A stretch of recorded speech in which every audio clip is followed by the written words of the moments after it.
Hi hello welcome back to my YouTube channel life with Rakshita.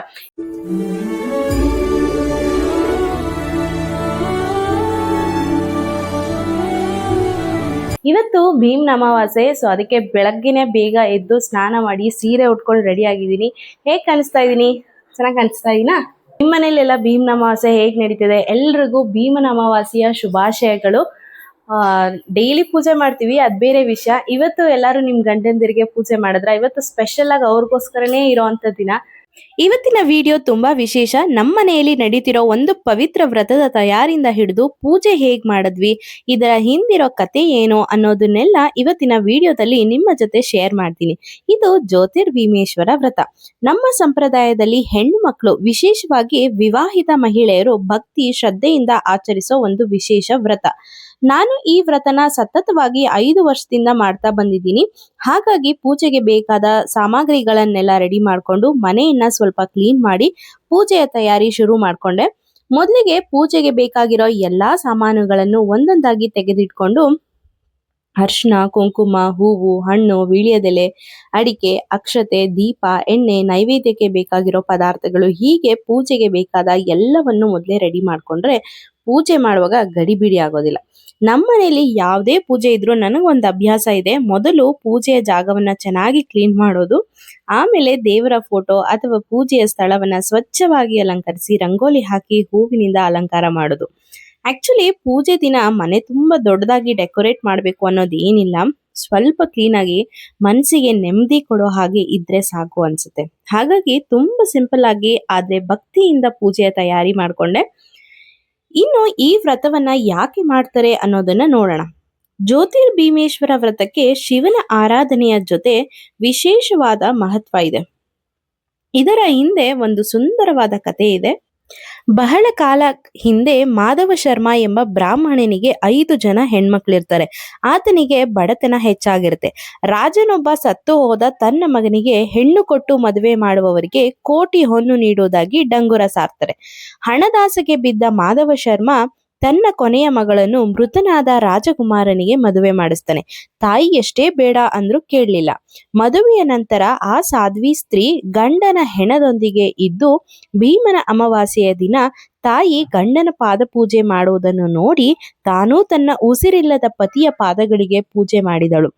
ಆಕೆಯ ಶುದ್ಧ ಭಕ್ತಿಗೆ ಮೆಚ್ಚಿದ ಶಿವ ಮತ್ತು ಪಾರ್ವತಿ ಪ್ರತ್ಯಕ್ಷರಾಗಿ ಮೃತನಾದ ರಾಜಕುಮಾರನಿಗೆ ಜೀವ ಕರುಣಿಸ್ತಾರೆ. ಆಕೆ ಮಾಡಿದ ಕಡುಬನ್ನು ಶಿವನು ಮೀರಿ ಆಶೀರ್ವದಿಸ್ತಾರೆ. ಹಾಗಾಗಿ ಪತಿಯ ದೀರ್ಘಾಯುಷ್ಯಕ್ಕಾಗಿ ಮತ್ತು ಮನೆಯ ಸುಖ ಶಾಂತಿಗಾಗಿ ಭಕ್ತಿಯಿಂದ ಈ ವ್ರತವನ್ನು ಆಚರಿಸುವ ಸಂಪ್ರದಾಯ ಇದೆ. ಈ ವ್ರತದಲ್ಲಿ ದೀಪಕ್ಕೆ ತುಂಬಾ ವಿಶೇಷವಾದ ಸ್ಥಾನ ಇದೆ. ದೀಪ ಅಂದ್ರೆ ಕೇವಲ ಬೆಳಕಲ್ಲ, ಅದು ನಮ್ಮ ಜೀವನದಲ್ಲಿ ಅಜ್ಞಾನವೆಂಬ ಕತ್ತಲೆಯನ್ನು ದೂರ ಮಾಡಿ ಜ್ಞಾನ ಮತ್ತು ಒಳ್ಳೆಯತನದ ಬೆಳಕನ್ನು ತರುತ್ತದೆ ಅನ್ನೋ ನಂಬಿಕೆ. ಅದಕ್ಕಾಗಿ ಜ್ಯೋತಿರ್ಭೀಮೇಶ್ವರ ವ್ರತದಲ್ಲಿ ದೀಪವನ್ನು ಭಕ್ತಿಯಿಂದ ಪೂಜಿಸುವುದು ಮುಖ್ಯ. ಹಾಗಾಗಿ ಪ್ರಿಪರೇಷನ್ ಎಲ್ಲ ಮುಗಿಸಿ ಈಗ ಪೂಜೆ ಶುರು ಮಾಡೋಣ. ಮೊದಲಿಗೆ ಗಣಪತಿನ ಸ್ಮರಿಸಿ ಪೂಜೆಯನ್ನ ಪ್ರಾರಂಭಿಸಿದೆ. ಯಾವುದೇ ಶುಭ ಕಾರ್ಯಕ್ಕೂ ಮೊದಲು ವಿಘ್ನ ವಿನಾಶಕನಾದ ಗಣೇಶನನ್ನ ಪೂಜೆ ಮಾಡುವುದು ನಮ್ಮ ಸಂಪ್ರದಾಯ. ಇದಾದ ಮೇಲೆ ಜ್ಯೋತಿರ್ಭೀಮೇಶ್ವರನನ್ನು ಸ್ಮರಿಸಿ ಪೂಜೆ ಮಾಡದೆ ದೀಪವನ್ನು ಹಚ್ಚುವ ಸಮಯದಲ್ಲಿ ಮನಸ್ಸಿನಲ್ಲಿ ಒಂದೇ ಒಂದು ಪ್ರಾರ್ಥನೆ: ನಮ್ಮ ಮನೆಯಲ್ಲಿ ಸದಾ ಸುಖ, ಶಾಂತಿ, ಆರೋಗ್ಯ ಮತ್ತು ಸಂತೋಷ ಇರಲಿ, ಎಲ್ರಿಗೂ ಒಳ್ಳೇದಾಗ್ಲಿ. ನಿಜ ಹೇಳ್ಬೇಕಂದ್ರೆ ಪೂಜೆ ಮಾಡುವಾಗ ನಮ್ಮ ಮನಸ್ಸು ಕೂಡ ತುಂಬಾ ಕಾಮ್ ಆಗುತ್ತೆ. ದಿನನಿತ್ಯದ ಕೆಲಸ, ಮನೆ, ಮಗು, ಆಫೀಸ್, ಹೀಗೆ ಎಷ್ಟೇ ಬ್ಯುಸಿ ಲೈಫ್ ಇದ್ರೂ ಇಂತಹ ಪೂಜೆಯ ಸಮಯದಲ್ಲಿ ಸ್ವಲ್ಪ ಸಮಯ ನಮ್ಮನ್ನೇ ನಾವು ಮರೆತು ದೇವರ ಮುಂದೆ ಕುಳಿತುಕೊಳ್ಳೋಕೆ ಆಗತ್ತೆ. ಇನ್ನು ಜ್ಯೋತಿರ್ಭೀಮೇಶ್ವರ ವ್ರತದ ಮುಖ್ಯ ಭಾಗವಾದ ದೀಪ ಪೂಜೆಯನ್ನ ಮಾಡದೆ ದೀಪಕ್ಕೆ ಅರ್ಶಿನ ಕುಂಕುಮ ಹಚ್ಚಿ ಹೂಗಳನ್ನ ಅರ್ಪಿಸಿ ಭಕ್ತಿಯಿಂದ ಪೂಜೆ ಮಾಡದೆ ದೀಪದ ಬೆಳಕು ನೋಡ್ತಾ ಕುಳಿತರೆ ಒಂದು ರೀತಿಯ ಪಾಸಿಟಿವ್ ಫೀಲಿಂಗ್ ಬರುತ್ತೆ ಅಲ್ವಾ? ನಮ್ಮ ಹಿರಿಯರು ಇಂತಹ ಸಂಪ್ರದಾಯಗಳನ್ನು ಯಾಕೆ ಮಾಡ್ತಿದ್ರು ಅನ್ನೋದನ್ನ ಈಗ ನಮಗೆ ಸ್ವಲ್ಪ ಸ್ವಲ್ಪ ಅರ್ಥ ಆಗ್ತಿದೆ. ಇದು ಕೇವಲ ಒಂದು ಆಚರಣೆ ಅಲ್ಲ, ಕುಟುಂಬದ ಎಲ್ಲರೂ ಒಟ್ಟಿಗೆ ಸೇರಿ ದೇವರನ್ನ ನೆನೆದು ಒಳ್ಳೆಯದನ್ನೇ ಬಯಸುವ ಒಂದು ಸುಂದರವಾದ ಸಂದರ್ಭ. ಪೂಜೆಯ ನಂತರ ದೇವರಿಗೆ ನೈವೇದ್ಯವನ್ನ ಸಮರ್ಪಿಸಿದೆ. ನಾನು ಇಲ್ಲಿ ಸಿಂಪಲ್ ಆಗಿ ಅವಲಕ್ಕಿ ಮಾಡಿದ್ದೀನಿ. ಮನೆಯಲ್ಲೇ ಸಾಧ್ಯವಾದಷ್ಟು ಸಿಂಪಲ್ ಆಗಿ ನೈವೇದ್ಯ ತಯಾರಿಸಿಕೊಂಡಿದ್ದೇನೆ. ಯಾವುದೇ ಪೂಜೆಯಲ್ಲಿ ನೈವೇದ್ಯ ದೊಡ್ಡದಾಗಿರಬೇಕು ಅನ್ನೋದಕ್ಕಿಂತ ಭಕ್ತಿಯಿಂದ ಮಾಡಿರುವುದು ಮುಖ್ಯ ಅಂತ ನನಗೆ ಅನ್ಸುತ್ತೆ. ಆಮೇಲೆ ಹಣ್ಣು, ತಾಂಬೂಲ, ಅಕ್ಷತೆ ಎಲ್ಲವನ್ನೂ ಅರ್ಪಿಸಿ ಪೂಜೆನ ಮುಂದುವರಿಸಿದೆ. ಮಂತ್ರಗಳು, ಶ್ಲೋಕಗಳು ಗೊತ್ತಿರುವವರು ಅವುಗಳನ್ನು ಪಠಿಸಬಹುದು. ಈ ವ್ರತದಲ್ಲಿ ಮುಖ್ಯವಾಗಿ ನಾವು ಶಿವ ಅಷ್ಟೋತ್ತರ ಹಾಗೂ ಗೌರಿ ಅಷ್ಟೋತ್ತರ ಶ್ಲೋಕಗಳನ್ನ ಹೇಳಬೇಕು. ಗೊತ್ತಿಲ್ಲ ಅಂದ್ರೆ ಮನಸ್ಸಿನಿಂದ ದೇವರನ್ನು ನೆನೆದು ಪ್ರಾರ್ಥನೆ ಮಾಡಿದ್ರು ಸಾಕು. ಜ್ಯೋತಿರ್ಭೀಮೇಶ್ವರ ವ್ರತದ ಮುಖ್ಯ ಉದ್ದೇಶ ನಮ್ಮ ಕುಟುಂಬದ ಒಳಿತಿಗಾಗಿ ಮತ್ತು ಸೌಭಾಗ್ಯಕ್ಕಾಗಿ ದೇವರನ್ನ ಪ್ರಾರ್ಥಿಸೋದು. ಆದರೆ ನನಗೆ ಪರ್ಸ್ನಲಿ ಇಂತಹ ವ್ರತಗಳಲ್ಲಿ ಇಷ್ಟವಾಗೋದು ಏನು ಗೊತ್ತಾ, ನಮ್ಮ ಸಂಪ್ರದಾಯದ ಜೊತೆ ಕನೆಕ್ಟ್ ಆಗೋದು. ನಮ್ಮಮ್ಮ, ಅಜ್ಜಿ, ಅತ್ತೆ ಹೀಗೆ ಇಂದಿನ ಜನರೇಷನ್ನಲ್ಲಿ ಮಹಿಳೆಯರು ಆಚರಿಸ್ಕೊಂಡು ಬಂದಂತಹ ಆಚರಣೆಗಳನ್ನ ನಾವು ಕೂಡ ಮುಂದುವರಿಸ್ಕೊಂಡು ಹೋಗೋದು ತುಂಬ ಸ್ಪೆಷಲ್ ಫೀಲಿಂಗ್ ಕೊಡುತ್ತೆ. ಇವತ್ತು ನಾವು ಮಾಡರ್ನ್ ಲೈಫ್ನಲ್ಲಿ ಎಷ್ಟೇ ಬ್ಯುಸಿ ಆಗಿದ್ರೂ ಇಂತಹ ಸಂಪ್ರದಾಯಗಳನ್ನ ನಮ್ಮ ಮಕ್ಕಳಿಗೆ ಪರಿಚಯ ಮಾಡಿಸ್ಬೇಕು ಅನ್ನೋ ಆಸೆ ನನಗಿದೆ. ಯಾಕಂದ್ರೆ ಇವು ನಮ್ಮ ಕಲ್ಚರ್ನ ಒಂದು ಭಾಗ. ಕೊನೆಯಲ್ಲಿ ಆರತಿ ಮಾಡಿ ದೇವರಿಗೆ ನಮಸ್ಕಾರ ಮಾಡಿ ಪೂಜೆಯನ್ನ ಮುಗಿಸ್ದೆ. ಈ ಸಂದರ್ಭದಲ್ಲಿ ನಾನು ದೇವರಲ್ಲಿ ಕೇಳ್ಕೊಂಡಿದ್ದು ದೊಡ್ಡ ದೊಡ್ಡ ಆಸೆಗಳನ್ನೇನಲ್ಲ, ನಮ್ಮ ಕುಟುಂಬದಲ್ಲಿ ಎಲ್ಲರೂ ಆರೋಗ್ಯವಾಗಿರಲಿ, ಮನೆಯಲ್ಲಿ ಸದಾ ಸಂತೋಷ ಇರಲಿ, ಯಾವುದೇ ಕಷ್ಟ ಬಂದರೂ ಅದನ್ನ ಎದುರಿಸೋ ಶಕ್ತಿ ಕೊಡಲಿ ಅಂತ ಪ್ರಾರ್ಥನೆ ಮಾಡಿದೆ. ನಿಮ್ಮೆಲ್ರಿಗೂ ಕೂಡ ಜ್ಯೋತಿರ್ಭೀಮೇಶ್ವರ ಸ್ವಾಮಿಯ ಆಶೀರ್ವಾದ ಸದಾ ಇರಲಿ ಎಂದು ಹಾರೈಸ್ತೀನಿ. ಈ ದೀಪಸ್ತಂಭಗಳಿಗೆ ಗೆಜ್ಜೆ ವಸ್ತ್ರ ಹಾಕಿ ನಾನು ಈ ದೀಪಗಳ ಮುಂದೆ 2 ಮಣ್ಣಿನ ದೀಪ ಕೂಡ ಹಚ್ತಾ ಇದ್ದೀನಿ.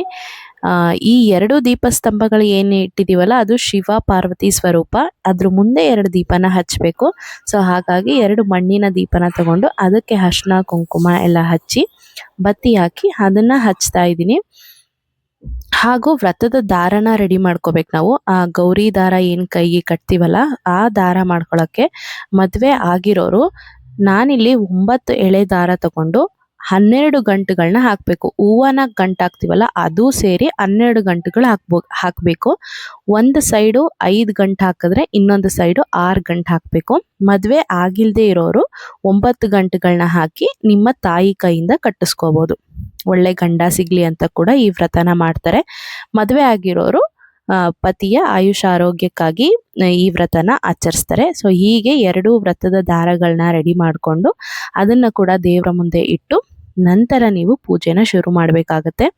ನಾನು ನೋಡಿ ಈಗ 2 ವ್ರತದ ದಾರನ ರೆಡಿ ಮಾಡ್ಕೊಂಡಿದ್ದೀನಿ. ಇದನ್ನು 2 ಫೋಟೋ ಹತ್ರ, ಶಿವ ಪಾರ್ವತಿ ಫೋಟೋ ಹತ್ರ ಇಟ್ಬಿಟ್ಟು ಪೂಜೆನ ಸ್ಟಾರ್ಟ್ ಮಾಡ್ತೀನಿ. ನೈವೇದ್ಯಕ್ಕಾಗಿ ನಾನು ಅವಲಕ್ಕಿ ಮಾಡ್ಕೊಂಡಿದ್ದೀನಿ.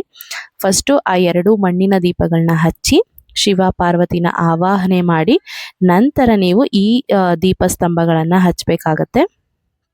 ನಂತರ ಕಡ್ಡಿ ಬೆಳಗಿ ನಿಮ್ಮ ಪೂಜೆನ ಶುರು ಮಾಡಿಕೊಂಡು ಶಿವ ಅಷ್ಟೋತ್ತರ ಮತ್ತು ಗೌರಿ ಅಷ್ಟೋತ್ತರನ ಹೇಳಿ ಪೂಜೆನ ಮುಗಿಸ್ಬೋದು. ಆನಂದ ಪರಮಾನಂದ.